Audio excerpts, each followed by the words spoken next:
이제 일단은 8시 5분이 됐으니까 시작을 해보도록 하겠습니다. 여러분 안녕하세요. 저 아콜레이드 와인 앰버서더 양진원입니다. 반갑습니다. 이렇게 일요일에 사실 아직 이제 저녁 시간이 다 미처 끝나지 않은 시간인데 정말 이렇게 시간을 내주셔서 같이 라이브에 응해주셔서 여러분 너무 감사합니다. 하지만 여러분이 누워 계시건 혹은 앉아 계시건 어떤 자세로 이제 보시건 한 30분 정도 진행을 할 텐데 이 내용들이 결코 어디서도 볼 수 없는 희한한 거라는 거를 보장을 드립니다. 재밌는 시간이 될 것 같고요. 저희가 오늘은 뭘 할 거냐면 호주의 바로사밸리에 대해서 좀 심층적으로 알아보는 시간이에요. 어떻게 하면 재밌게 설명할 수 있을까 굉장히 고민을 하던 와중에 얘네를 좀 맛있게 요리를 해봐야겠다라는 생각으로 와인과 음식을 함께 버무려 보도록 하겠습니다. 오늘은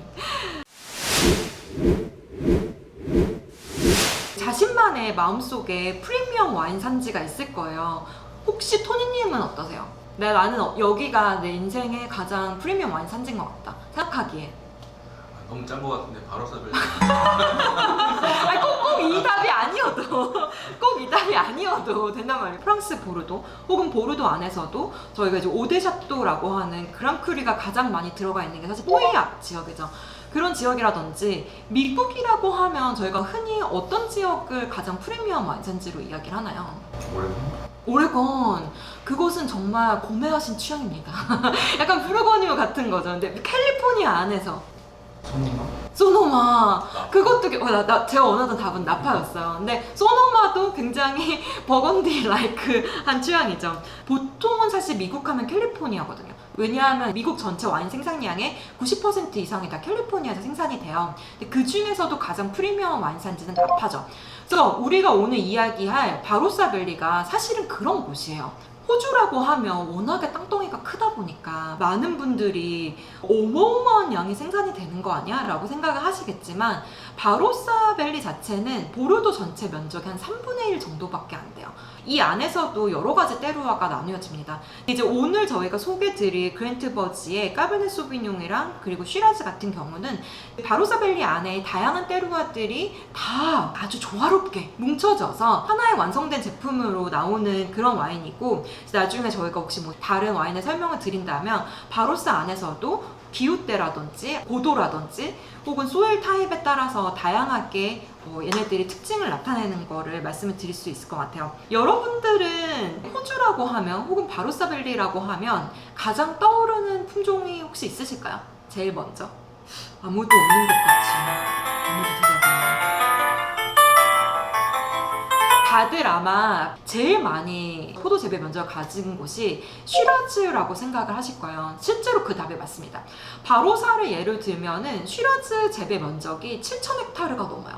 그 다음이 중요하죠. 그 2번 품종이 까베르네 소비뇽입니다. 까베르네 소비뇽도 엄청나게 잘 만드는 와인 산지라는 것을 말씀드리고 싶고, 그리고 이제 바로사 자체는 바로사 안에 바로사밸리랑 에든밸리가 이렇게 나뉘어져요.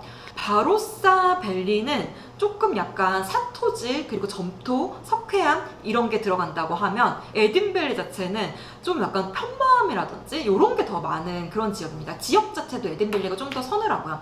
그래서 사실 더 많이 알려진 것이 에든밸리에서도 쉬라즈라든지 아니면 까베네 소비뇽이 많이 생산이 되지만 여기서 진짜 찐으로 맛있는 게 또 리슬링이에요. 바로사의 이름을 붙은 것들 중에 리슬링이 보이면 꼭 한 번쯤 꼭 맛을 보시기 바랍니다. 얘네는 이제 홈플러스에서 판매하는 와인인데 그랜트 버지의 이름을 달고 사실 다양한 레인지가 있어요. 그랜트 버지의 설명을 할 때 오늘 방송과는 다른 수입자지만 에노테카의 담당 브랜드 매니저님께서 바로사는 바로 보면 사야 된다. 그게 바로사 와인이다.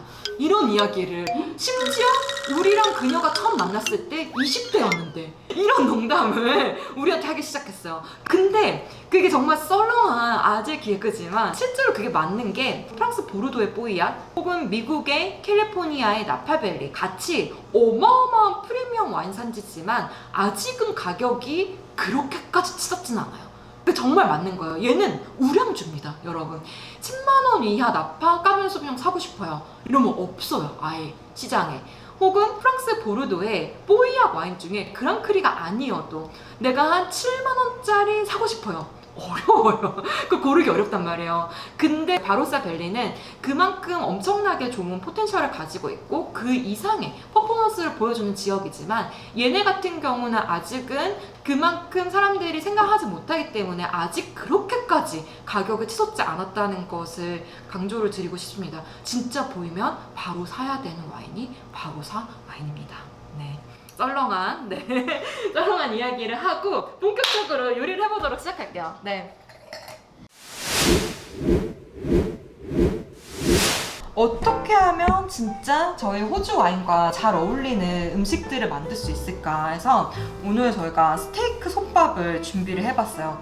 쌀은 시작하기 전에 20분 정도만 불리시면 됩니다. 이따가 물을 저희가 계량컵으로 잡을 건데 무조건 쌀이랑 이 솥밥을 할 때는 물량을 1대1로 잡으시면 돼요. 버섯도 되게 많이 들어가고 양파도 들어가고 야채를 많이 준비해서 이 야채들 안에서 수분이 빠져나올 거기 때문에 사실 그렇게 물량을 넉넉하게 잡지 않았는데 원래 그냥 솥밥만 지으신다 라고 하시면 물량을 1대 1.3으로 잡으시면 됩니다. 일단 양파, 버섯은 지금 만송이 버섯이랑 표고버섯으로 준비를 했어요. 물에 씻으셔도 돼요. 당연히 씻으셔도 되는데 그러면 물기를 항상 꼭 짜내셔야 됩니다. 그리고 표고버섯 같은 경우는 생거라도 오래 물에 담가 두시면 얘가 가진 맛이 빠져요. 되도록이면 물이 닿지 않게 버섯은 준비하시면 좋겠습니다. 자, 그리고 오늘의 거의 이제 메인 재료인데 부채살이랑 목심 두 가지를 준비를 했어요. 호주산 청정우죠. 호주산 청정우. 얘네는 제가 다른 거 뭐 해놓은 게 없이 지금 소금 후추만 살짝 뿌려놨습니다. 오늘 특별한 재료를 샀어요. 뭐냐면 아스파라거스입니다. 짜잔. 저희 와인이 가진 타닌이 굉장히 이에 쩍쩍 들러붙는 기분 나쁜 끈끈한 타닌이 아니에요. 그래서 이 안에처럼 약간 점액이 있는 그런 야채들도 얘네가 충분히 소화할 수 있고 입안에 식감을 줄 수 있어서 저는 굉장히 추천을 합니다. 얘는 항상 필러로 벗겨내시는 겁니다. 이렇게 겉에 껍질을 많이 벗겨내세요. 쌀은 물기를 채로 완전히 빼주셔야 됩니다. 이런 종류의 화구는 불이 되게 약해요. 근데 집에서 가스불은 사실 훨씬 더 세거든요. 얘네로 하면 이제 저희가 물까지 아까 이제 1대1로 넣는다고 하는 그 물까지 해서 얘는 가장 맥시멈으로 불을 올린 다음에 15분을 익힐 거예요. 지금 가스불이라고 하시면은 걔네를 제일 맥스로 놓으면은 밥이 타거나 혹은 넘칠 수가 있어요. 그래서 중불에서 혹은 중불 이상에서 익힌다고 생각을 하시면 되고 불 조절을 살짝 하시면 됩니다. 정말 정신없는 놀라운 방송이죠. 마늘 4톨 다진 거랑 양념을 해가지고 좀 재워놓을게요. 좀 달달해야 맛있죠. 설탕 한 스푼 크게 넣었어요. 크게. 네. 그리고 간장을 4큰술 넣겠습니다.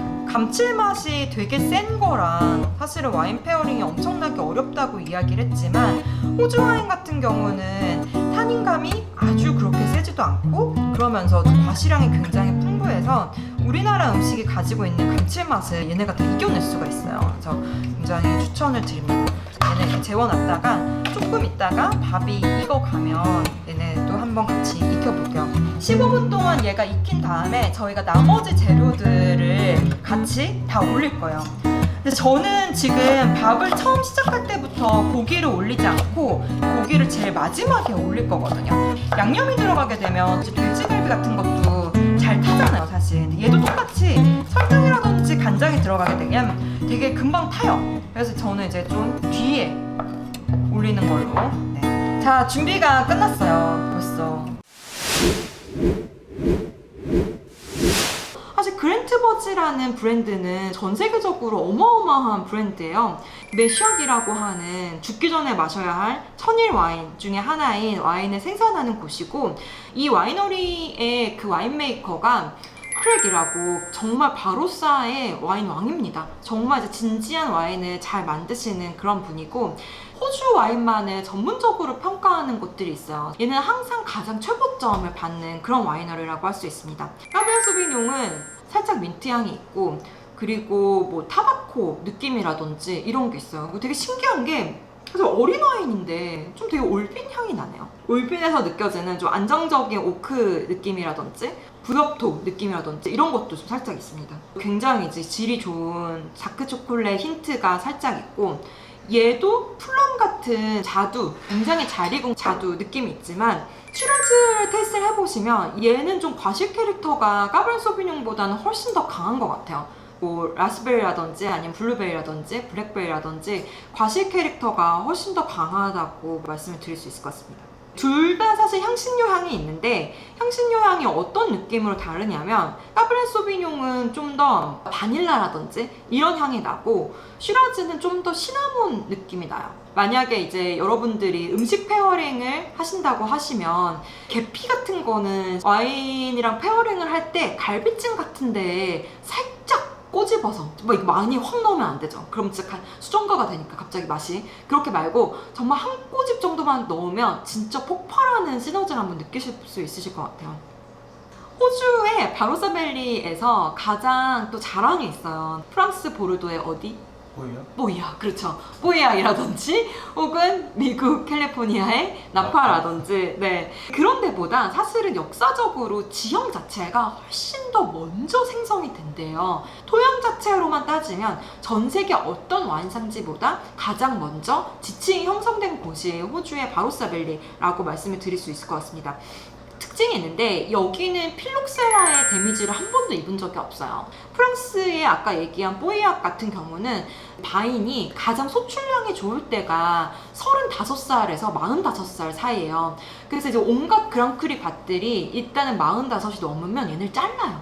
너무 슬픈 일인가요? 정년퇴직처럼 명태 같이 다시 꺾어버려요. 왜냐면 소출량이 줄어드니까. 수령이 높아지면 높아질수록 깊이가 깊어진다는 이야기는 하거든요. 또 얘가 5살이나 10살 정도로 너무 영바인이면 또 깊이가 없어요. 필록세라의 영향이 입지 않은 호주 바로사는 35살은 애기예요. 얘네는 취급을 하지 않습니다. 아까 말씀드린 나파도 미국도 똑같고 사실 프랑스도 똑같아요. 올드바인에 대한 정의가 없지만 얘네만 독특하게 올드바인에 대한 정의가 있어요. 그래서 뭐냐면 얘는 이제 35년 이상이 되어야만 일단 올드를 붙일 수가 있고 그 뒤에 70년, 35년 다음에 70살이야. 어마어마한 갭이죠. 그 다음에 이제 서바이버라는 이제 저희가 명칭을 짓고요. 그 다음에 이제 100세가 되면 센터나리안이라고 하는 또 명칭이 있고 125년 이상이 되면 그제서야 조상님, 앤세스터라고 하는 명칭을 붙이게 됩니다. 그래서 이렇게 올드바인이 많이 자라고 나고 있는 곳이 호주이기 때문에 그 어느 것보다 굉장히 생명력이 있고 힘찬 와인들이 만들어지는 곳이 호주 바로사밸리라고 말씀드릴 수 있을 것 같아요. 쌀이 바글바글 끓고 있어요. 네, 설명을 하던 와중에 호주 시라즈랑 후추가 너무너무 잘 어울려가지고 얘네는 사실 정말 만나면 완전한 상승 효과가 있거든요. 살짝만 익히시면 돼요, 사실. 왜냐면 얘를 올리고 나서 다시 또 뜸을 들일 거거든요. 그 호주 와인이 또 좋은 게 특히 이제 또 바로사 잉크 같은 경우는 인텐시티가 있어서 엔간히 얘가 진하기 때문에 다른 것들과 막 버텨내는 힘이 있어요. 김치라든지 이렇게 좀 매운 거랑도 굉장히 잘 어울린다라고 말씀을 드릴 수 있을 것 같습니다. 양파도 여기다가 그냥 같이 올릴게요. 쪽파는 조금 있다가 이제 밥이 다 된 다음에 가니쉬 느낌으로 넣으려고 합니다. 주문 아스파라거스.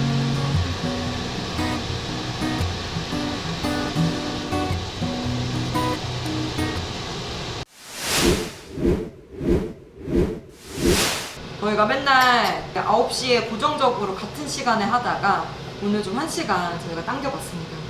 네, 바로사 잉크는 그야말로 진짜 잉크처럼 진한 와인이라는 뜻을 가지고 있고요. 실제로도 그래요. 여러분들이 색깔이 보이시는지 모르겠는데 이런 느낌입니다. 굉장히 진한 정말 잉크처럼 진한 컬러를 가지고 있어요. 중요한 포인트들이 있어요. 뭐가 있냐면 야채를 넣으면 물을 일단 1대1로 잡았어요. 1대1로 잡았고 야채를 넣지 않는다 라고 하면 불린 쌀에서 물을 1대1.3으로 잡았습니다. 자, 이거 하나가 굉장히 좋은 포인트고요. 이게 인덕션이건 혹은 가스불이건 전반적으로는 25분 정도를 익힌다고 생각하시면 되는 거예요. 이게 인덕션이면 풀 화력으로 가시면 되고, 가스불이라고 하면 불 조절을 살짝 하면서 보시면 되는 거예요. 15분은 풀로 익히고, 그 다음에 야채를 중간에 올리고, 다음에 10분은 약불에서 가는 거예요. 얘는 이제 안에까지 좀 더 익는다 라는 느낌으로 가는 거고, 고기를 올린 다음에는 불을 끌 거예요. 아예 불을 꺼서 저희가 온전한 뜸을 한 5분을 드립니다.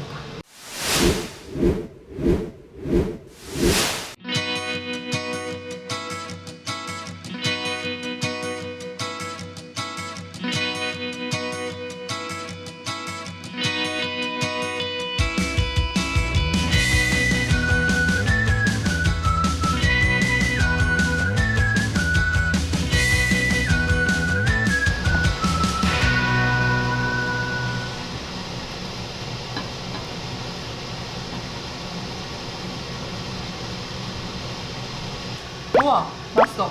딱보다 훨씬 맛있어. 망하지 않았어. 여러분, 바로사벨리 슈라즈 드실 때는 후추를 꼭 잘 쓰시기 바랍니다. 어떠신가요? 맛있죠 뭐. 네.